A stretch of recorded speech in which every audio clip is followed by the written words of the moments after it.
নমস্কার, আমি আসছি আজকে বাতাসি বলে একটা জায়গায়। সেখানে একজন ক্ষুদ্র চা চাষি শ্রী জিতেন বিশ্বাস, ওনার বাগানে দেখছি চা গাছের মাঝে মাঝে অনেক তেজপাতা গাছ লাগিয়ে রেখেছে। তেজপাতা মানে ইন্ডিয়ান বে লিফ যেটাকে বলে, সেটা অনেক তেজপাতা গাছ লাগিয়ে রেখেছে। তো এদিকে আমি অনেক জায়গায় দেখি, উত্তরবঙ্গের বিভিন্ন জায়গায় ক্ষুদ্র চা চাষিরা ওদের বাগানের মাঝে তেজপাতা গাছ অনেক লাগায়। তাতে ওদের কি চা বাগানের প্রোডাকশানে কিছু হ্যাম্পার হচ্ছে, নাকি ওদের ইনকাম মানে মাল্টিপল ইনকামের জন্য সেটা লাগায়, সেটা আমরা ওনার কাছ থেকে জেনে নেব।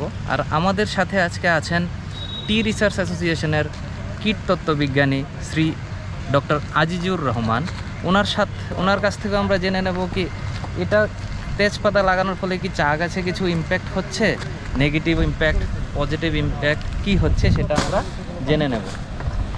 চলুন আমরা ওনার সাথে কথা বলি। উনি শ্রী জিতেন বিশ্বাস। তো এই বাগানটা উনি পর্যবেক্ষণ করছেন, ওনারই বাগান। তো আপনারা দেখছি এই চা বাগানের মাঝে অনেক তেজপাতা গাছ লাগিয়েছেন। তা আমি সেটা জানতে চাই, আপনি এই যে তেজপাতা গাছ লাগিয়েছেন তাতে কি চা বাগানের প্রোডাকশানে কিছু হ্যাম্পার হচ্ছে? না, সেটা আমার হচ্ছে না। আচ্ছা, তো আপনি তেজপাতা গাছটা কেন লাগিয়েছেন? তেজপাতায় বছরে দুবার কাটতে পারছি, বেশ টাকা পাই। কীরকম টাকা পান? ধরুন আপনি এদিকে কত বিঘা জমি আছে, আপনার বাগান আছে? বাগান আছে এখানে 14 বিঘা বাগান আছে। কতগুলো তেজপাতা গাছ আছে আপনার? বছরে গিনতিতে 130 টাকা আছে তেজপাতা গাছ। তাতে কি আপনার কীরকম আয় হচ্ছে? আপনার বছরে কত টাকার তেজপাতা বিক্রি করতে পারছেন? বছরে আমি 1 লাখ টাকার তেজপাতা পেয়ে যাই। 1 লাখ টাকার তেজপাতা পেয়ে যান? হ্যাঁ। আচ্ছা আচ্ছা, এই আপনার এই মানে 130খানা গাছ থেকে আপনি পেয়ে যান 1 লাখ টাকার মতো পেয়ে যান। খুবই ভালো কথা। না, এই তেজপাতার ফলে কি চা বাগানের এই যে চা তো আপনাদের দিকে প্রাইমারি ক্রপ দেখছি, প্রধান ক্রপ, সেটা থেকে কি যে ইম্প্যাক্ট হচ্ছে কি আপনার? না, আমার প্রোডাকশন কম বলে মনে হচ্ছে না।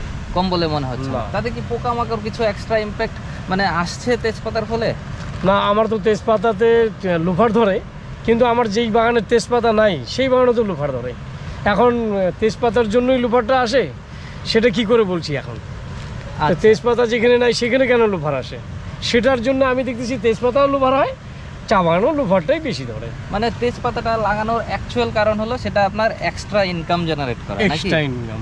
আচ্ছা, এখানে যদি আপনি অন্য গাছ লাগাতেন যেগুলো আপনাদের সেট্রি হিসেবে অ্যাপ্রুভ করা গাছ, যেগুলো বলা হয় অ্যালবিজিয়া প্রকৃতির গাছ, শিরীষ প্রকৃতির গাছ বা নিম প্রকৃতির গাছ, সেগুলো থেকে কি কিছু এক্সট্রা মনে হচ্ছে এটাতে? বা মানে ওইগুলো লাগালে কি আপনার ইনকাম জেনারেশনটা একটু কম হতো এটাতে আপনার? ওটাতে কোনো গাছের কোনো দাম পাওয়া যায় না, শিরীষ ফ্রিসে দাম পাওয়া যায় না, তবে তেজপাতার যে বেনিফিটটা আমি পাই বছরে সেটা ওটার মধ্যে পাওয়া যায় না। ওকে ওকে, তাহলে আপনারা এখন যে নতুন নতুন বাগান করছেন কি? নতুন বাগান নাই, অল্প ওই আধা বিঘা 1 বিঘা হয়ে যায়। সেগুলো তো কি তেজপাতা লাগানোর ইচ্ছা আছে নাকি? না, সেরকম তো ইচ্ছা আছে বলে বলছি না, লাগাওনি। মানে ওরা আপনারা রাখবেন, তেজপাতাটা আপনারা রাখবেন। A3 লাগাচ্ছি, খুব ভালো গাছ। আচ্ছা, তো তেজপাতা একটা বছরে মানে কত বছর পর এটা প্রোডাকশন দেয়, আপনি পাতা বিক্রি করতে পারেন? এটা 2 বছর থেকে অল্প অল্প করে দিতে থাকে। কত বছর পর্যন্ত দেয়? এটা তো এখনো পর্যন্ত দেয়নি, এরকম তো টাইম দেখিনি। আচ্ছা আচ্ছা, কত বছর হয়েছে আপনার এই গাছগুলোর বয়স? এই গাছগুলো বয়স হয়েছে আমার 15 বছর হয়ে গেছে। 15। ধন্যবাদ। আমাদের সাথে আছেন আজকে আমাদের টি রিসার্চ অ্যাসোসিয়েশনের কীটতত্ত্ব বিজ্ঞানী শ্রী আজিজুর রহমান। ওনার থেকে আমরা জেনে নেব যে এই তেজপাতার ফলে কি ক্ষুদ্র চা চাষিরা যে বেনিফিট পাচ্ছে তাতে কি চাতে কিছু ইম্প্যাক্ট করার মতো আছে? না, অ্যাকচুয়ালি নমস্কার, আমি বলতে চাইবো কি আজকে আমি এখানে এসেছি এই জায়গাটাতে, এই এরিয়াতে আজকে আমি প্রথম দেখলাম কি যে ওই যে চায়ের মানে মাঝে ওই সেট্রি, ওই তেজপাতা গাছের সেট্রি যা ইউজ করছে। বাট ওনাদের থেকে জানতে পেলাম কি যে না, ওই তেজপাতা গাছ থেকে ওনাদের তো কিছু প্রবলেম হচ্ছে না। শুধুমাত্র ওই লুপার এসে ও পাতা খায়, তেজপাতারও পাতা খায়। ওই সময় একটু ওনাদেরকে যত্ন নিতে হয়। তার চেয়ে তো আর অন্য কিছু নেই। ওনারা বলছে কি এখানে তো প্রোডাকশনের কিছু হচ্ছে না, প্রোডাকশন কম হচ্ছে না, ভালোই পাচ্ছে সবাই। আরও ওনারা ওই সালে তো ওনাদের মতন কি 1 লক্ষ টাকা ওনারা ওই তেজপাতার থেকে ইনকাম করছে। হ্যাঁ, আর তাই আমি বলতে চাই, যদি তেজপাতার কোনো সাইড এফেক্ট নেই, যদি কোনো বেড এফেক্ট নেই চাতে, তাতে এটা খুব ভালো একটা অ্যাপ্রোচ। হ্যাঁ, এটা করা যায়। হ্যাঁ, আর অন্য বড় বড় বাগানগুলো এরকমই কাজ করতে চায়, ওনারা ওই অ্যামালগামেশন করতে চাই অন্য ক্রপ দিয়ে।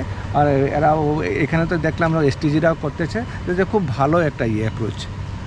স্যার, তেজপাতার যেটা ক্যানোপি দেখছেন আপনি, সেই ক্যানোপিটার কি কোনো ইম্প্যাক্ট আছে এই চা বাগানের? অ্যাকচুয়ালি আমাদের যা ওই জেনারেল আমাদের সেট্রি থাকে, ওই সেট্রিটার একটা মেন ক্রাইটেরিয়া হলো ক্যানোপি। হ্যাঁ, ক্যানোপি যতই বড় হয় ততই ভালো। হ্যাঁ, বা কেন যত বড় হবে ততই ছায়া দেবে। বাট এইখানটা দেখলাম তেজপাতায় একটু ক্যানোপিটায় একটু ছোটো। ওই এলবিজিয়া বা ওই সিরিজের মতন বড় না, তাও দেখছি আমাদের ওই টেম্পোরারি শেডের মতন ভালোই কাজ করছে। হ্যাঁ, কোনো বেড ইম্প্যাক্ট এখনও এখানে তো দেখিনি আমি। আর ওনাদের থেকে আমি জানতে চাইছিলাম, ওনারা বলছে আজকে পর্যন্ত কোনো বেড ইম্প্যাক্ট ওনারা পায়নি এর থেকে, তেজপাতা থেকে। তো তেজপাতা অ্যাকচুয়ালি যেটা আপনি শেডট্রির কথা বলছেন, সেটার ডিস্টেন্স অনেক থাকে, ধরুন 10-12 মিটার দূর একটা পার্মানেন্ট শেডট্রি লাগায়।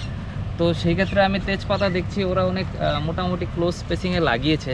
তো সেটা কি ওদের এই ছায়ার যতটুকু দরকার চা গাছে, সেটা কি এইটা থেকে ওরা ফুলফিল করতে পারছে? এখানে আমি বলতে চাইবো, কারণ দেখুন ওই আমাদের জেনারেল সেটটির কী হয়, আমাদের নর্মাল স্পেসিং যা 20 ফিটে থাকে, 20 ফিট টেম্পোরারি সেট্রি যেটা 20 ফিট থাকে। বাট এইখানে তো ওনারা দিয়েছে 20-25 ফিটে আছে, সব দেখছি আমি। তা বাট যা আমি দেখতে পেলাম এখানে, ওটা সেট তো ভালো দিচ্ছে। হ্যাঁ, আর চা গাছে তো কোনো তেমন যে সেট না থাকলে যা ব্যাড ইম্প্যাক্ট দেখা হয়, সেটা তো কোনো দেখা যায়নি এখানে, ভালোই দেখাচ্ছে এখানে। তো মোটামুটি মনে হচ্ছে এই সেট্রি ওদের কাছ থেকে যেটা ফিল্ড এক্সপিরিয়েন্স, ওরা বলছে ওদের কোনো প্রোডাকশানে হ্যাম্পার করছে না। এক্সট্রা কোনো পোকা, হ্যাঁ লুপার তো ইম্প্যাক্ট নর্মাল বাগানেও করছে, নর্মাল সেট্রি যেটা রিকমেন্ডেড সেট্রি লাগালেও হচ্ছে, তো এটা তো অল্প বিস্তর লুপার হচ্ছে। তাছাড়া তো ওরা এক্সট্রা কিছু ইনসেক্ট আসছে বলে ওরা বলছে না। তো আমার মনে হয় কি সেটাতে বিশেষ কোনো ইম্প্যাক্ট নাই, ওরা করতে পারে এক্সট্রা ইনকাম, এটা ভালো এক্সট্রা ইনকামও হয়। আর ওই তেজপাতা গাছ দিয়ে ওই কোনো ব্যাড ইম্প্যাক্ট নেই, টিতে চাতে কোনো ব্যাড ইম্প্যাক্ট নেই, তাহলে তো এটা করা যায়, খুব ভালো একটা এক্সট্রা ইনকামের একটা রাস্তা। ধন্যবাদ স্যার। তো আমরা দেখছি এই বাগানটাই খুব সুন্দর মেনটেন, তেজপাতা শুদ্ধই। তো সেখানে কিন্তু চা বাগানও বিশেষ কিছু পোকা দেখা যাচ্ছে না। হ্যাঁ, নিশ্চয়ই 1-2টা এরকম লুপার দেখা যাচ্ছে, কিন্তু সেটা আমরা কিন্তু নর্মাল বাগানেও দেখি। সেটা যে তেজপাতার ফলেই হচ্ছে সেটা কিন্তু না, সেটার জন্য মাল্টিপল ফ্যাক্টর আছে। তো আমার মনে হয় ক্ষুদ্র চা চাষিরা এরকম বাগানে অল্টারনেট কীরকম মাল্টিপল বিজনেস ক্রিয়েট করা যায়, মাল্টিপল ইনকাম ক্রিয়েট করা যায়, তা নিয়ে ওরা কিছু এরকম তেজপাতা গাছ বা ব্ল্যাক পেপার, যেটা আমরা গোলমরিচ বলি, এগুলো ওনারা লাগালে ওনাদের শুধু চার উপর ডিপেন্ডেন্সি না থেকে, কারণ চার একটা যেহেতু ওরা চা পাতাটা বিক্রি করে, ও চা পাতার দামটাও ডিপেন্ড করে কারখানার উপরে বা একটা ওর মার্কেটের উপরে, তো সব সময় সেম থাকে না। তো তার জন্য এরকম তেজপাতা গাছ, গোলমরিচ গাছ, যেরকমভাবে কিছু মাল্টিপল সোর্স অফ ইনকাম তৈরি করা যায় একই জমির উপরে, সেটা ক্ষুদ্র চা চাষিরা একটা ভালো ইনিশিয়েটিভ দিচ্ছি। তো সেই ইনিশিয়েটিভটা আমার মনে হয় সব জায়গায় নেওয়া যেতে পারে, যেটা ওদেরকে ফাইন্যান্সিয়ালি স্টেবল রাখবে থ্রু আউট দ্য ইয়ার।